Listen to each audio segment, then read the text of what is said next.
number of enclaves.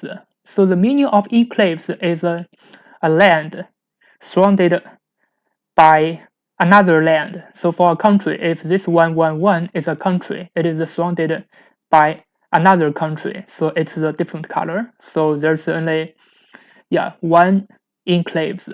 So but we need to return the number of the ones. So inside of the ones, it's gonna be 3. So 1, 2, and 3. But if this one, it means land. If the land is at the border, so we're gonna not count it. So if this one is also connected by other ones, so we will also not count it. So this is a typical multi-source BFS problem. Let me draw a little bit about what it is and then go to the code editor to finish the coding. So let me draw something about this problem. So if we are having a land, so this is a land, and this is inside, and this is outside, so this is water. So if at the border there's some land, for example, so we're gonna not call this kind of land.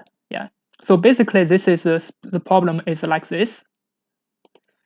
So for example, if we have the land, it is always be 1, 1, 1, and here will always be 1 and 1. So what we're gonna return? We just need to return how many ones inside this area, but at the borders we don't need to count. So how should we solve this problem? So this is a typical multi-source BFS problem.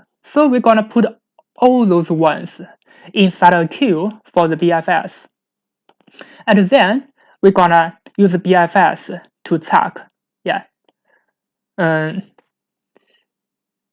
Let me repeat my explanation. Maybe it's not clear. So what I'm gonna do?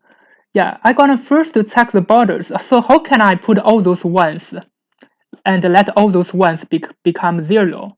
I should check the borders. So for example, I have 4 borders, top and bottom, left and right. So I'm gonna to find all those ones at the border. So if there is ones, I'm gonna put it inside the queue. And then I'm gonna use the multi-source BFS. So after using the multi-source BFS, what's gonna happen? Let me just delete this area. After using the multi-source BFS, what's gonna happen? So all these areas will become 0. So it means all these areas will be cleared. Let me just delete these areas. So this is after using the multi-source BFS. So all these areas will just become 0. So it's gonna be water, and these areas will also be the water. And what we need to return, we just need to return these areas and how many ones inside. So we can just use a for loop. So for loop, we just need to use the 2 for loops inside the grid and to check how many ones inside, and we're gonna just return. So as you can see, this is a not so difficult. Basically we need to recognize how to solve the multi-source BFS problem, and then we just need to check how many ones inside it. There may be some other island like this. So we're gonna still count it. Now let me go to the code editor to finish the coding. So for the multi-source BFS, we're gonna prepare a queue. So it's gonna be the queue, and then I'm gonna prepare R and C for the length of the grid, rows and columns. The length of those and the length of the columns. Because I'm not sure if the grid is a square or rectangle, so I always prepare for the capital R and C. Now I'm going to check. I'm going to check and put all the ones at the border inside the queue, and then try to use the BFS. So for R in range R, and for C in range C, I can optimize the code a little better. Maybe better. I don't need to use the 2 for loops, but it doesn't matter because my time complexity will still be O m times n. But even I use the 2 for loops, it didn't increase my time complexity for the big O notation. So here I use the 2 for loops. You can also use 1 one. You can also use this, yeah, just not nested two for loops. You can also use the two for loops like this, just need to find the borders. Yeah, but for simplicity, I just use the two for loops, nested two for loops. And then inside, I can check it easily. So it's gonna be R equal to 0 or R equal to capital R minus 1. And similarly for the C equal to 0 or C equal to capital C minus 1. Yeah, if either of these meet the conditions, and I need to check if the grade RC equal to 1, what I gonna do, I gonna put it inside the queue. So this means I gonna put all the borders, if there is a 1, I gonna put it inside the queue. So queue dot append with this R and C. Yeah. Now let me check if it is okay. Let me give a random return and print out the result. Yeah.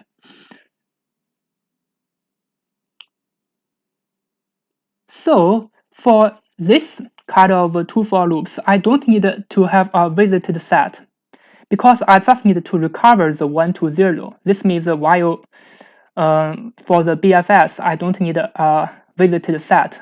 While I recover it to 0, I just need to check if there's ones, I'll go for the BFS. So yeah, now let's just now let for the second step, let's just use the BFS first. So after BFS, I'm gonna print out something to check. Yeah. So for the BFS, we're gonna use a Q. So while Q, we're gonna pop it out. So it's gonna be the R and C should equal to Q dot pop left. Yeah, you can also just use pop. It doesn't matter. But for my template, I always used to make it pop at the left side. So let me just prepare a direction array. So yeah, because this is a grid BFS, I'm gonna need a directions to check. So I'm gonna use a direction. Inside it's gonna be the four directions 0, 1, 0, minus 1, and 1, 0, and minus 1, 0. Yeah, so I'm gonna use the dr and dc in directions. I'm gonna prepare a new row and a new column. So it's gonna be r plus dr and c plus dc. Yeah, basically you can say this is just the template code. Now I just need to have a check. So if this is 0, it's less than equal to row and less than r, and similarly for the column. So for the column, less than capital C, and I need to check the grid. Yeah, so if the grid row and column equal to 1, yeah, so if this grid and column, for example here, it equal to 1, I'm gonna set it to 0. I'm gonna set the grid row and column to 0. This is why I don't need to use visited set, because this will be easier. While I set it to 0, for counting the number of ones, I just need to use a for loop to check. Yeah, otherwise, if I don't set it, I have to check the visited set. So this will be easier. This is why while I find it, there's a 1, I'm gonna set it to 0 first. Then I'm gonna put it inside the queue. So queue dot append with this row and column. Now let's check what's inside the grid up to now. Let me print out the grid.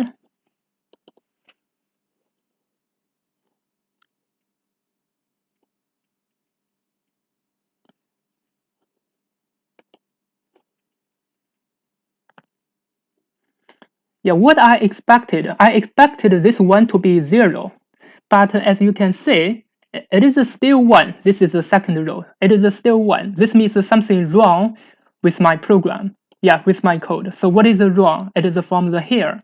Yeah, while I put it inside the queue, what I needed to do, I need to put this R and C to be 0, but I didn't put it, so this is why it is wrong. Yeah. So the grid RC should set to 0. So this means everything will be set to 0. Now let me check it. Now we can see the second row. Yeah, now it is set to 0. This one set to 0. But for all other places, it is still 1. Yeah, as you can see, this is 1 and this is 1. Yeah, but this is not yet finished. What we just need to return, yeah, the number of ones inside. So how we gonna return? So sum of grid RC for R in range capital R and for C in range capital C. Yeah, as you can see, this is just OM times N time complexity. So here, even this is OM times N, it doesn't matter. Yeah, because as you can see, the code is much simpler when you try to use not nested two for loops. Yeah, basically you need to check this column and this column, this row and this row. But for this one, even there's the time complexity increase a little bit, but for the overall time complexity, it didn't increase. It is still OM times N. Yeah. Now let me run it to check if it works.